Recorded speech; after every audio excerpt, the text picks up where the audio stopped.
Ang dami kong nakita ngayong araw na to dito sa Putata. May magagandang mga dalaga ako. Ano. Ayan sila. Si nanay hawak yung bag ko. Pangilala po kayo. Pangilala ka na yun? Ako po, pinag-jacket. Ayan. Di ba may bag pa siya? Si nanay, pangalan na. Ako, si nanay na. Adet na. Ako, si nanay, Ken. Sige. Tara. Punta na tayo. Dito tayo dumaan sa likod para hindi tayo masyado makaabala doon dahil dito tayo sa likod nag-park. Oops. Ayan. Hala. Kadali-dali pumunta rito. Mukhang marami na yata tao. Ayun na nga. Hi. Good morning. Good morning po.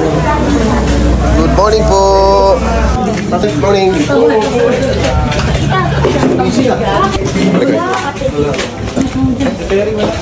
Bago tayo mag-start. Magandang umaga po. Alam ko lahat kayo ay taga Muntinlupa. Lahat po taga Muntinlupa, no? Okay. Ako po si Cesar Murillo Mendoza or baka kilala niyo naman ako. Ako po ay tinatawag na Mr. Ayuda at ako po ang Muntinlupa Coordinator ng Kabayan Party List. Ano po? Para sa katuparan natin. At hopefully, kung kakayanin kasi petsa ngayon is malapit na katapusan. So, okay na ito pa? Yes.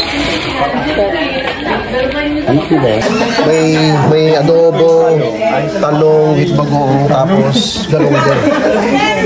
Kasama ang mga kabataan. Sige na ba?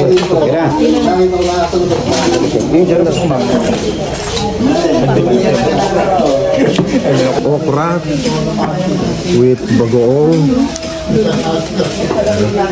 Ano walang anak ko, wala lang ako. Gusto ko yung hindi nyo ako Malilimutan. Baka kalimutan. Wow, salamat po sa inyo. Thank you po. O tingnan niya, paano malimutan? Dala ko pa pag... Sabi ko, ang ganda naman ng bag mo. Sabi ko kanina kay nanay, hi ate. Tapos sabi ko, apaka-pogi naman yan. Sino yan? Si Murillo. Ganun pa siya. Tapos tingin niyo, uy, ito pala to. Ay, magkakaumitin? Opo. May tin naman po. Opo. Kasama yan. Nandun yung mga kasama ko po sa loob. Tiregan. Opo. Okay lang, magpapaputi uli ako sa susunod. Pagkakita nyo, gwapo na uli. Hindi, pogi pala. Salamat po. Thank you.